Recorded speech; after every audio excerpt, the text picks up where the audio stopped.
Hello, everyone, and welcome to the webinar on the benefits of AI-driven contract management. We all know that artificial intelligence will change the way we work, but what can it really do today? And is it still too expensive and too difficult to implement? I'm Peggy Barber, America's CEO and General Counsel for IACCM, and today I'm joined by the Contract Pod AI team, who will help to answer these and other common questions about AI in the contracting space by helping us understand the current state of AI and what it takes for AI to yield the benefits and return on investments that we are all hoping for. So, Bob, would you get us started with introductions of the team? Fantastic. Yeah, thank you, Peggy. We look forward to a good conversation. And as you say, my name's Bob Greer, and I run our North American Western go-to-market operations, and based here out of sunny today, San Francisco, and joined by Manpreet Dhillon and Debayan Pal. And Manpreet, would you mind introducing yourself as well? Yes, thanks, Bob. Hi, everyone. As Bob said, I am Manpreet. So this is my second week at Contract Pod AI. So I'm very excited. My first webinar. I formerly was legal counsel at BSH, which is Bosch Siemens Group. And I went through the whole process of implementing Contract Pod AI into the company. So I have enjoyed the benefits of AI-driven contract management, and I have also implemented the software, which wasn't too onerous. And we will go into the myth busting in a minute.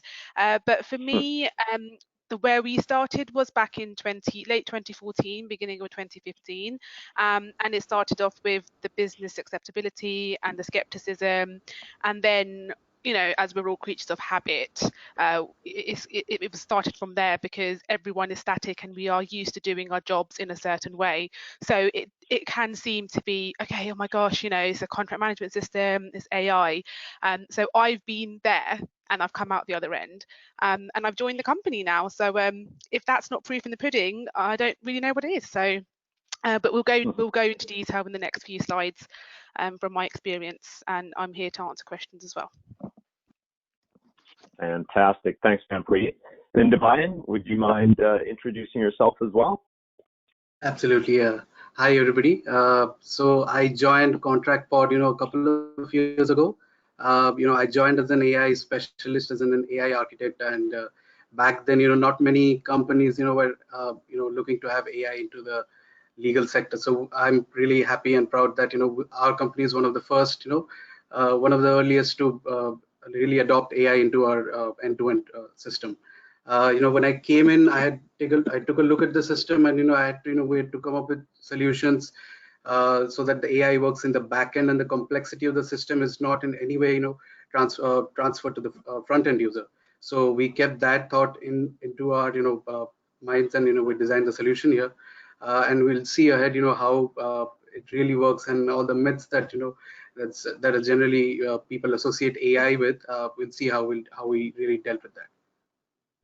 Yeah, fantastic. Well, that is great, Debayan and Manpreet and Peggy. And for everybody, as Peggy mentioned, we'd love to get your questions. We'll try to potentially address them as we go through a little bit of a kind of story of who Contract Pod is and how we've approached this concept of contract management and incorporating artificial intelligence into the solution, and how to adopt it, and how to position it in your company, and maybe debunk some of the myths or concerns maybe that we hear when we engage with customers as they're kind of charting their path through their contract management journeys. So keep the questions coming, and we'll try to address them all here.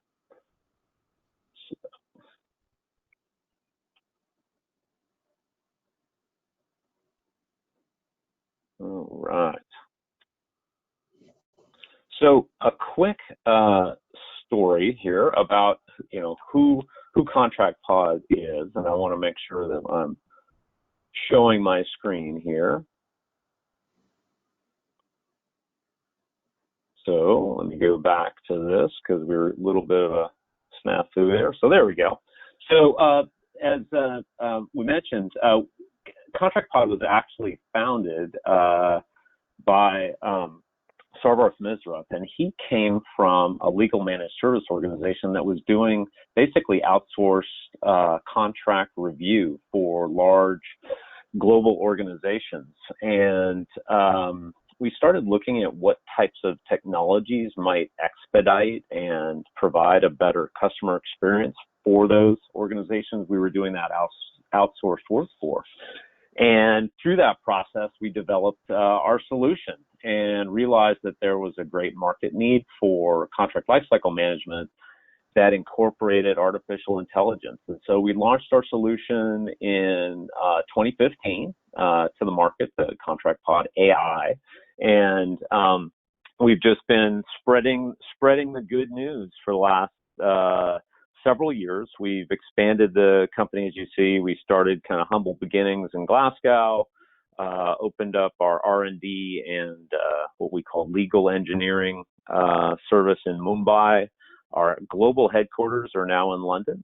I work out of the San Francisco office, and we've got a large customer success and professional service organization based out of New York.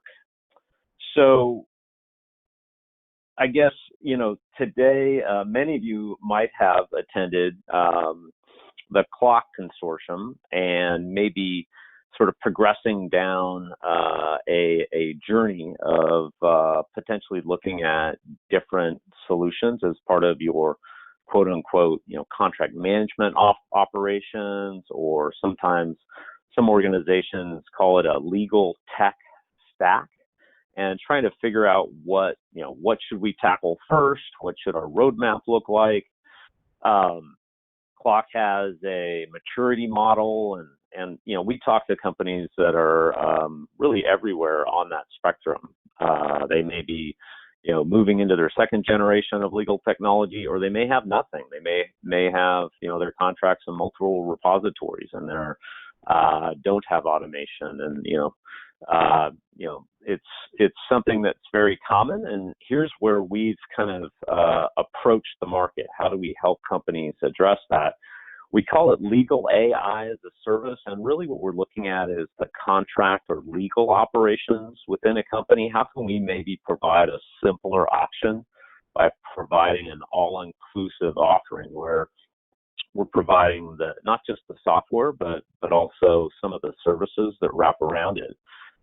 So as we mentioned here, that platform includes certainly contract lifecycle management, support for your business to request contracts, and your contract management or contract or legal operations or legal teams to manage those contracts.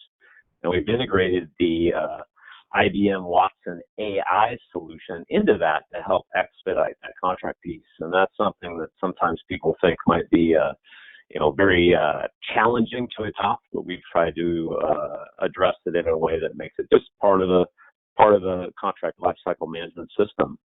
And part of that is because we offer that last bullet there, the AI or machine learning legal engineering team. That's the team that actually will train the solution, and Debayan and his team will tell you a little bit more about what that looks like. So that's the approach, sort of an all-in-one, all-inclusive solution where you don't have to worry about cobbling together multiple solutions.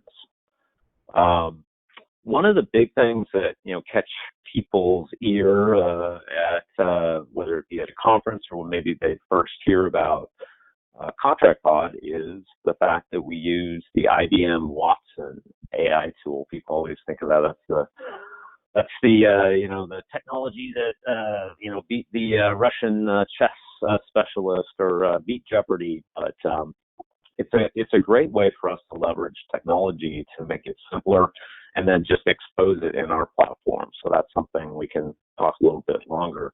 Our platform is hosted on Microsoft, so oftentimes organizations have to make sure that their IT organizations are comfortable with any technology that they bring in-house, and we've got best-in-class sort of security certifications through the Microsoft Azure platform. another big question we get is, hey, not only do we have vendor contracts or IP contracts or royalty contracts, we have sales contracts. And because we heard that so commonly, we have built integrations to a variety of CRM solutions, and including Salesforce, where if you do have quote unquote sales users, which we know many organizations don't have, but many do, they can operate their piece of the contract lifecycle through that. And I think most organizations are trying to adopt e-signature solutions, and we've also included the DocuSign e-signature platform into our solution, both from a licensing standpoint and from a functional standpoint. Again, just trying to make it simple, more turnkey for companies to adopt the solution. So hopefully that gives you a bit of a sense of kind of the scope of what we do. And so who do we do it for? So it's really, I wish I could say that we specialize in a given technology. As Manpreet mentioned, she comes from Bosch Siemens, which is a great customer, obviously, in the consumer electronics space. We've got biopharmaceutical companies, you see semiconductor companies, retailers, energy companies, law firms, engineering firms, technology companies. It's a pretty wide array. I wouldn't say we focus on a single contract type or a single business model. It's a flexible platform that allows our customers to adapt it to their business and the contract types that they want to manage on our system. So let's dive into kind of the heart of the matter. We just spent last week in Las Vegas at Clock. A couple weeks back, we were at ACC in Minneapolis, and we talked to prospects and customers, and they see the word contract pod AI, they hear the AI piece, and they ask, what is AI-powered contract management? Because that sounds complex to Peggy's point initially. Maybe it's expensive. That's too much. We're just trying to, take our initial steps down this pathway of having a more efficient contract management or legal operations organization. But where we really feel that AI power comes in, one of the ways that it's very tangibly understood is the initial review of a contract. We've all have business, whether it be a vendor agreement, whether it be a sales agreement, maybe it's a other party NDA. Often a contract management or legal organization needs to review that contract. And that is one of the ways that we've very clearly leveraged an artificial intelligence solution, the IBM Watson platform, to review those agreements, and based on parameters that you've defined, extract them and present them in a contract lifecycle management workflow, and potentially trigger approvals or surface those clauses or language that we've trained the AI to extract and make those available for your reporting and analytics. So, the wins are really at the highest level often. It takes less time to review a contract. You don't have to necessarily burden a contract manager or paralegal or attorney with that contract review, and we can be more responsive to the business, so we can turn around contracts more rapidly, whether it be procurement contracts or often commercial contracts or something that obviously the business wants to turn around quickly. And of course, we all want to know, what have we agreed to historically, and be able to expose that from a reporting and analytics standpoint. So that's what AI-powered contract management is. But as I mentioned, we get a lot of questions and pushback and concerns. And so what we really want to do is start to focus on what are maybe some of the pushbacks that we see. Looks like system stopped again for me, so I'm going to go it jumped in. Hopefully everybody can see my screen there. But what are some of the concerns that we hear about artificial intelligence and using it to help review those contracts, and how can we maybe help put those at ease, or put those attending at ease, and help address some of those concerns? So I've got some great experts with me. Obviously, Manpreet's been in your shoes before, and Debayan and his team are actually there to handle it on your behalf. So hopefully we can help make this a little bit more clear and chart the path as we go through the next couple of concerns that we hear. So we're hopping into our myths here. So with the help of Debayan and Manpreet, we'll try to hit these. And you know, the message we often hear is, you know, it's too complex. We're not ready for AI, and that's something that I think we all want to maybe debunk here. So, Manpreet, maybe you could talk about kind of what your experience was, you know, facing maybe some of this pushback from either your legal organization, your contract managers, or even your IT organization. Yeah, no, definitely. Thanks, Bob. So let's start with right from the beginning in relation to even getting, you know, Contract Pod, before we even got Contract Pod AI. So what we did in our legal department, we had a starting point. So we looked at our business needs and we did process mapping. What we did was we had a list of must-haves and nice-to-haves, and I think it's really important that you look at your organization, look at the types of tasks that you do for, and you know, as lawyers, our job is so reactive, but obviously you do have your strategic deals, etc. as well. So the starting point always is, you know, having your must-haves and nice-to-haves. It is scary. I've been there, and one of the biggest things is obviously business acceptability, because the legal processes are so ingrained. And you know, some of the head of legal at BSH at Bosch, you know, was there for nearly a decade, so things had, you know, you're used to doing things a certain way, and the business was used to this as well. One of the things I learned was that there was actually a lack of understanding in relation to contract management systems and AI, and I think there's a lot of skepticism around just that. And then when you're bringing it into your world, you know, it is scary. But if you know what you want and you can set that out and you can map it out, then you know, take it step by step, and that's probably the best practice advice that I can give for any kind of contract management system you want. And certainly with Contract Pod AI, they helped, and I'm here now as well, but they helped me as well to understand how it would fit into my world.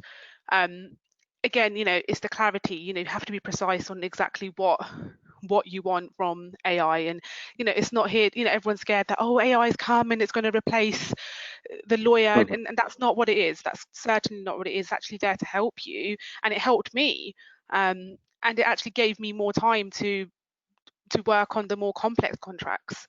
And the biggest thing for me is, you know, be realistic as well. It's not a wizard. I wish we had a magic wand and it can do everything for us. That's not the case.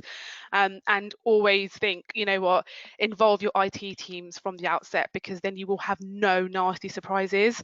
At BSH, I had a number of issues because of the server being in Germany and how we had to have it on the server. You know, later on we did move on to the cloud, but you know, IT is obviously one of the most important factors here. But just remember, it's not too complex. It's your vision. Obviously, you've got to put the hard work in from your side for it to succeed, but you know, it's what you want as an outcome. And I've done it, and I succeeded, and I saw the benefits of it in my role.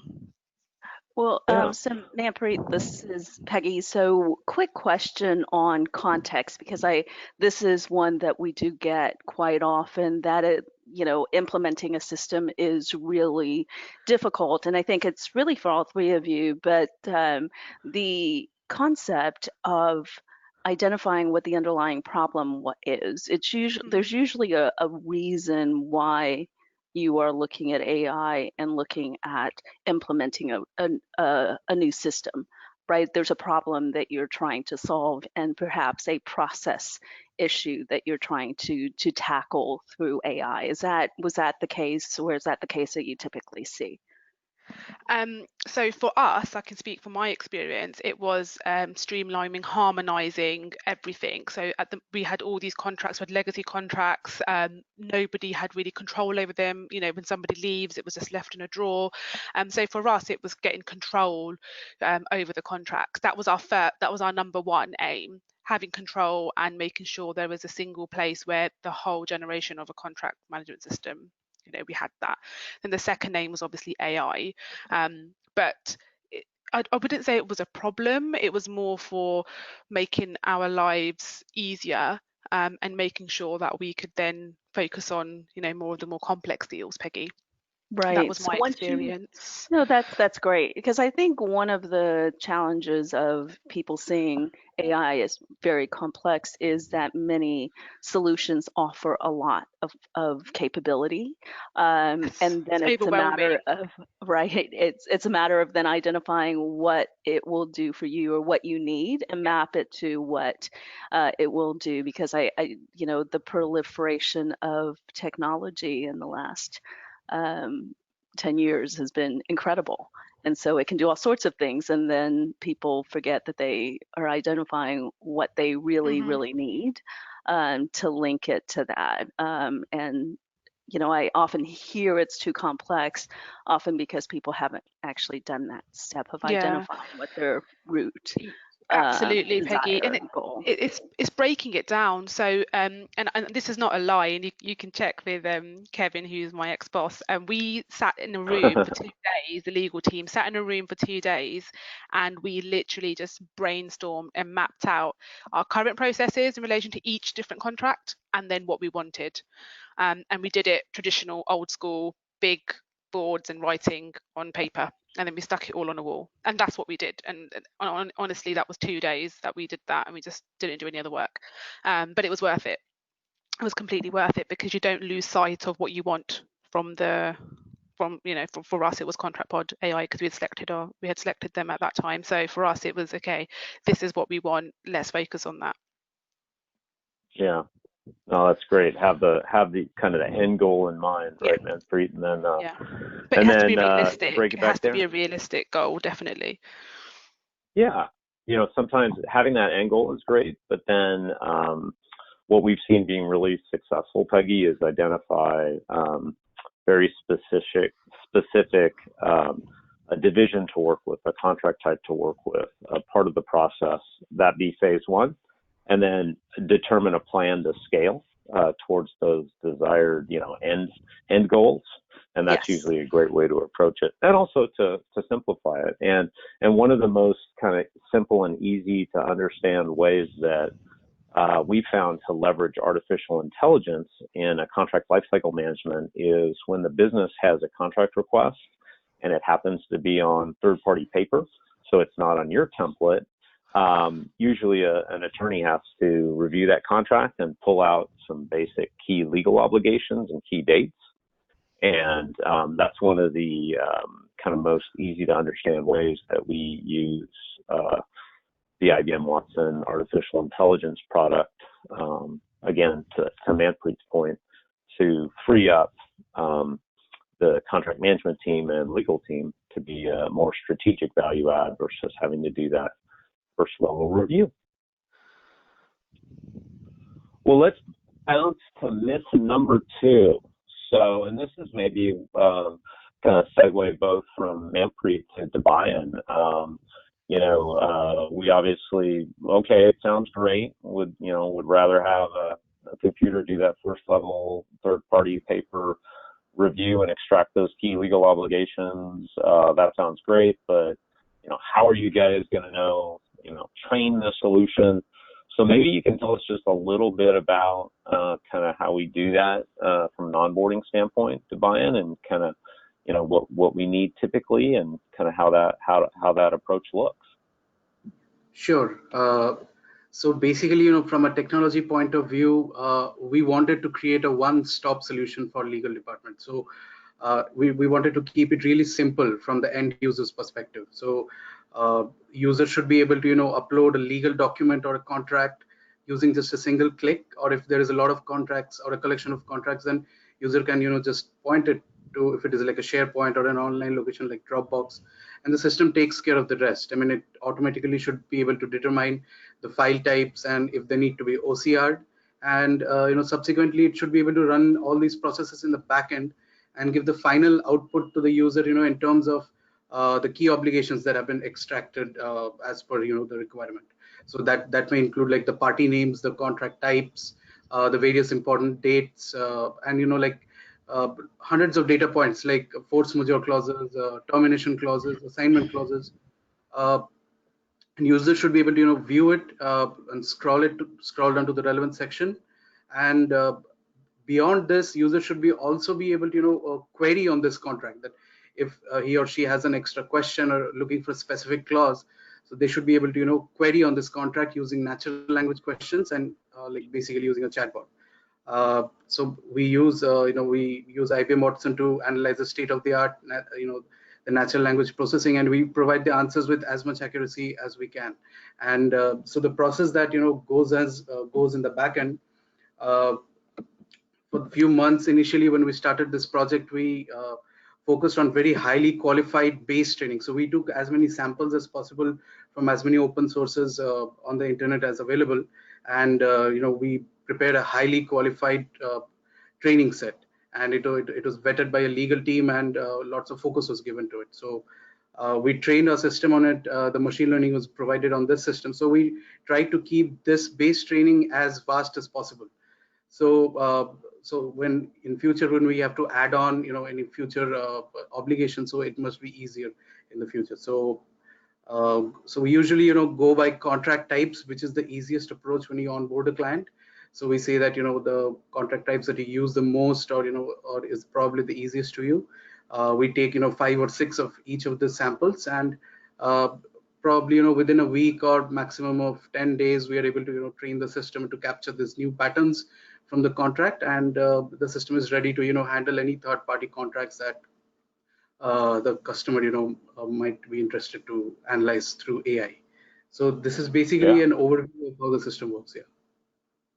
No, that's great. So it sounds like kind of we've essentially trained the AI platform, done that base training for those standard commonly found legal obligations, and then a customer can identify the contract types that they want to have reviewed by the system.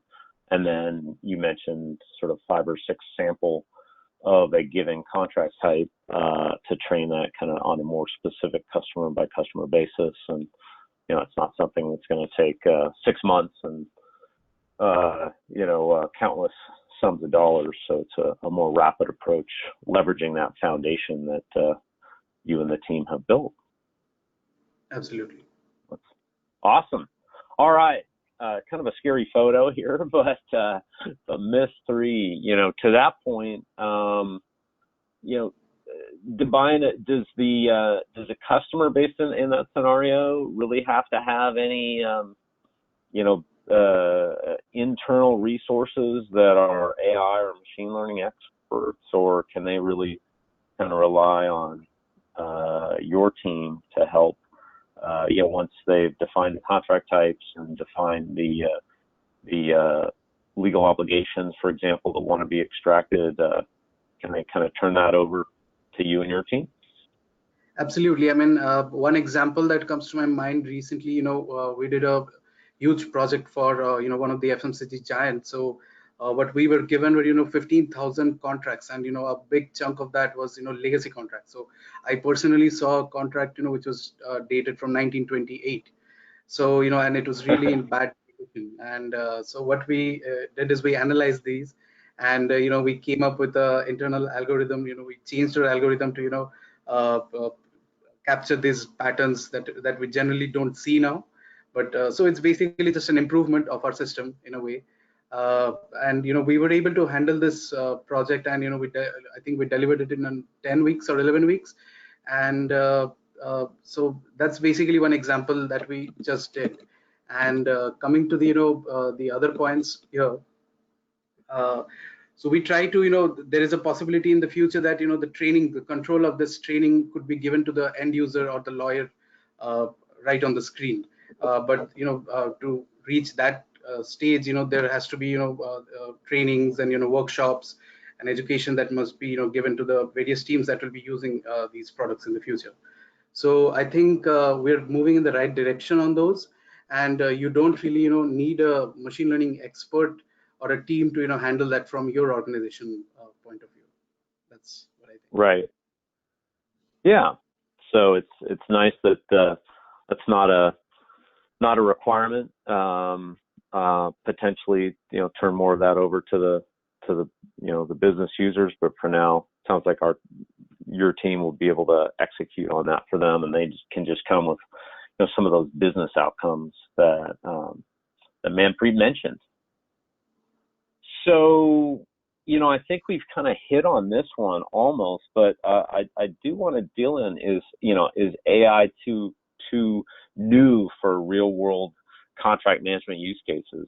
We kind of talked about the concept of expediting and making more efficient the third-party contract review, but Manpreet, to Peggy's initial point, what were kind of some of the ways you guys looked at justifying the ROI around your contract management initiatives, and what were some of those conversations like, and how can some of the listeners maybe leverage that as they're talking to their teams about how they build the internal business cases to justify some of their projects? So so Bob, so for us, we weren't really worried about it, replacing lawyers or anything like that. For us, it was definitely just the benefit of seeing how it automated routine tasks. So I definitely did that. So it automated my routine tasks, and I could focus on the high value activities. And the AI actually provided, we used it in quite depth at BSH, but it provided intelligent recommendations as well. So it didn't have all the knowledge that I have as a lawyer, but it picked up on the certain points. So it was just easier for me to then work on that contract, and quicker, so I could work on more contracts. And it became a massive driver. Using AI was just a driver in my day-to-day role, and that contracts is what I mainly did. And it it is tedious, especially when you've got third-party contracts. And for me, it was really useful using AI on third-party contracts, because it's a contract you're not familiar with. So it helped you pick up on those terms, and then you would then apply your knowledge as a lawyer to focus on it in a bit more in depth. So for me, I disagree. It's a complete myth. It's not too real. It's absolutely brilliant. Good. So it sounds like, just kind of like you say, freeing up that time for the the team to focus on the strategic value add, and not have to do with some of the more tedious stuff. And that, it makes it more attractive to be part of the organization, and it's tough to retain and hire and retain staff members. Yeah. So if you can be maybe a little more innovative around some of the technology, then they can flourish a little bit more and let some of their value add come to the forefront. Yeah, definitely. So awesome. Well, we've got sort of just a couple more here that we want to hit on, and obviously Bosch Siemens, it's a large global organization. We do talk to all types of companies that are intrigued with allowing AI to potentially impact, because and businesses large and small have the contract management function is critical. Do you have any thoughts on kind of, is there do you think, Debayan or Manpreet, that there's any reason why a smaller organization wouldn't be able to adopt it? I know I can talk about it from a commercial standpoint, but I know that we do have entry point customers who are able to implement solutions for significantly less than the cost, the fully loaded cost of potentially hiring additional net new resources. So I think the price point can be met. But any thoughts on kind of, ability to scale into, a smaller organization? I think for me, it's better if you use it when you're smaller, because you grow with it. I wish this was there before. Ages ago, before we had it at BSH, and I think it's actually a really good tool to have, because like Debian was explaining, it starts learning, whatever you teach it. So if you start small and it grows with you, for me, I think that's really good. And also, when you are a bit more leaner, you want to make sure that you do have more time to deal with the larger value or higher risk issues in your legal department, especially if you're like sole counsel, for example. So I don't think you could be too small to have AI. Debian, I don't know if you've had any examples that you can touch on. So in the last couple of years, we have had almost 85 customers that are looking to use it, and it ranges from very small organizations and from large FMCG giants, but the approach really remains the same. And for smaller organizations, as you pointed out, it's definitely easier, because it's the system starts learning with it, and it just optimizes itself. Yeah, no, that's fantastic. No, I appreciate that, Manpreet. It makes a ton of sense, and I think that's a great point you make, Manpreet. Before, we certainly talked to a lot of companies that are maybe dealing with maybe some complexity because they have run their business without solutions. So maybe their legacy contracts are in many different places, they're different formats. And so some of that can almost add complexity versus starting early in the life cycle of the company can help establish those processes, and then have visibility into all your contracts earlier, rather than having to go back and dive into it, and that can be a big project. And then finally, probably the one thing that maybe some organizations think about is cost, right? And I think one of the advantages we've had of integrating an artificial intelligence platform, the IBM Watson platform, into our solution is that we've been able to embed it into our SaaS subscription models. So it's just like any software as a service company, you've got if you have a few users and not as many contracts, it's less expensive. If you have more users and more contracts, more volume, of course, the price per user or price per per transaction decreases as your volume goes up. But we definitely see our customers, to Debian's point, able to jump in with a division or a group or a subset for those initial the initial phase, and then be able to scale from there. So certainly can address more questions about that, but I think we can put that at rest with kind of the model and the ability to adapt to even relatively small groups or small divisions within a client. Well, that is the last myth that we wanted to debunk here. But Peggy, are there kind of thoughts or anything coming from the larger audience that we wanted to kind of raise as we kind of transition towards the last few minutes of the conversation? I think there's certainly a couple of questions around kind of the end-to-end of the solution that you're talking about, which I think you're going to hit on. And a couple of those questions are around whether your solution covers the RFP phase, or is it when contracts are then kind of requested and it goes through that life cycle. Does it cover repository and storage of contracts and the like, which I know that it does. So I think you're about to get to that in your discussions. Yeah, we just wanted to kind of raise up this last image here. Right. It's a great question because, as we were mentioning, kind of a lot of companies we speak with, maybe phase one is do some of those projects like Dubai mentioned, the contract migration of legacy agreements. Maybe not everyone is from 1928, but we all have, was that a PDF, Dubai?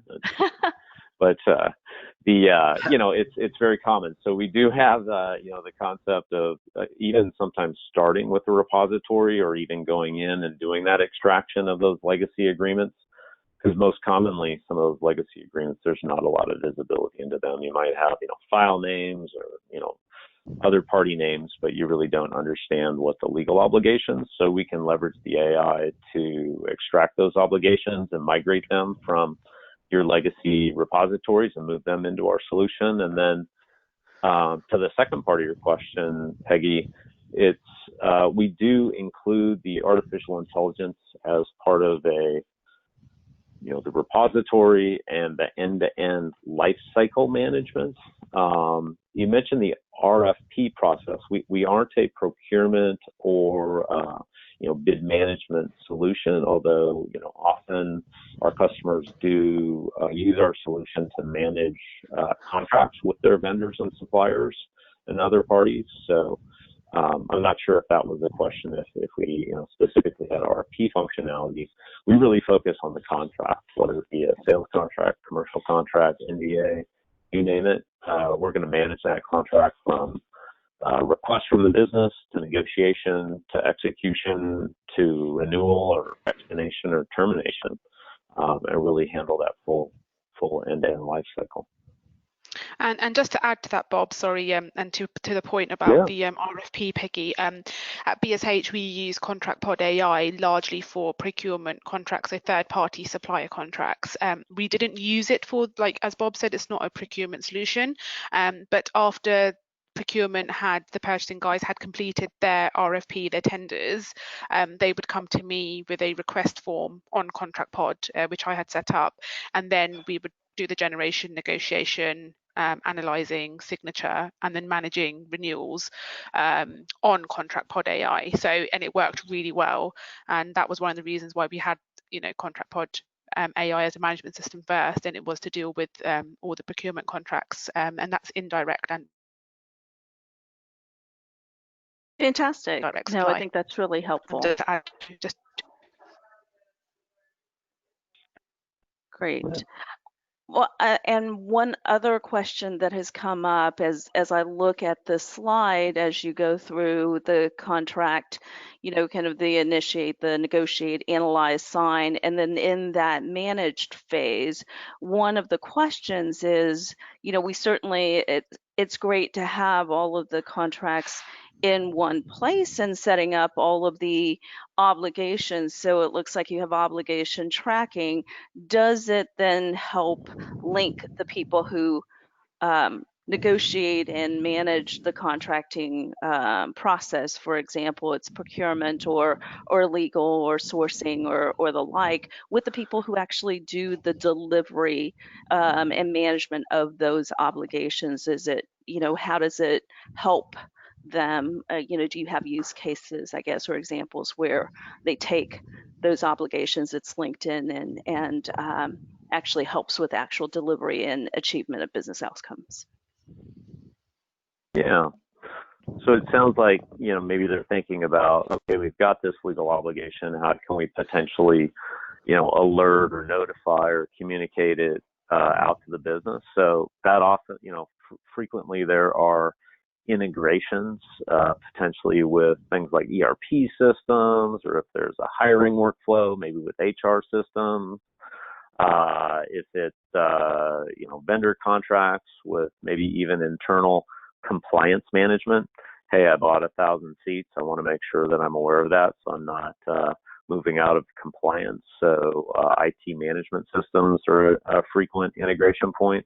So we often integrate with other systems within a company to provide those that sort of obligation notification. And then, the workflow and notification engine within our solution also can help alert those, whether it's in the negotiation phase where we want to seek maybe their approval, or if it's after the fact, maybe to the part of the question where we want to alert somebody that there's an obligation in a contract and we need to fire off maybe a manual, a system generated alert or notification or approval request. So that's all really part of the system, and usually a lot of that workflow allows you to reach out and touch those different business stakeholders that are doing more than just requesting the contract, but have to execute on what that contract says. And just to add again, and on that point, Peggy, when I certainly was the lawyer, I wanted control over the contract in terms of the terms, but the contract wasn't mine. It was the business owners, or it was purchasing or procurement.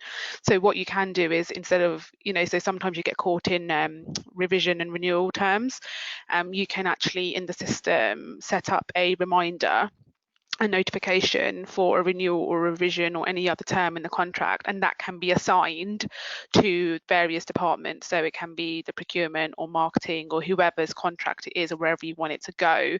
And for me, that was fantastic, because it's not my contract, even though I helped negotiate it. It's the business owner, and that's what's really good about the system, because you can actually then separate responsibilities through the system.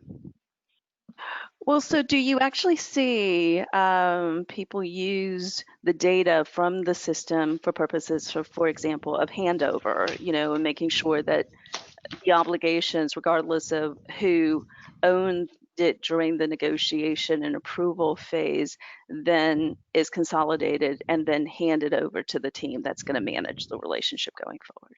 Yeah, well, that's from my experience, that's what we did at BSH, and you can do that, yes. Fantastic. Okay, a few other questions are starting to certainly pop up. So language versions or language for your tool. I think the question was, do you have languages outside of English, for example, Mandarin Chinese? Right, we do. We support local language support within the UI, and it can be localized. Absolutely. So that's is a capability, even double byte languages like Mandarin. Well, does it need to be trained to do that, programmed to do that, or does it already have that capability today? The user interface is it has that capability, so it does not require training. That's fantastic. Correct. Okay, for contract repository, does the contract pod AI integrate with SharePoint? That's a great question. Divine, do you want to talk a bit about the SharePoint integration we've developed and kind of how that can be supported? Sure. So the SharePoint integration, what we try to do here is, if you have a lot of contracts, and they're kept in various folders, as per contract types or internal organization.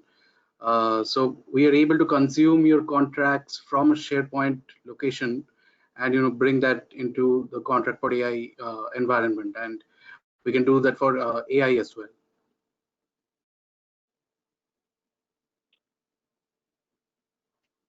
Okay, great. Let's see. If people are looking for how you price and whether you can, if there's a trial version or a demo version of your application that can be used or tested by them for a period of time? Yeah. So it sounds like there's a couple questions. We do have some information about pricing on our website. We want to be as transparent as possible there. But each project is different, and potentially volumes change.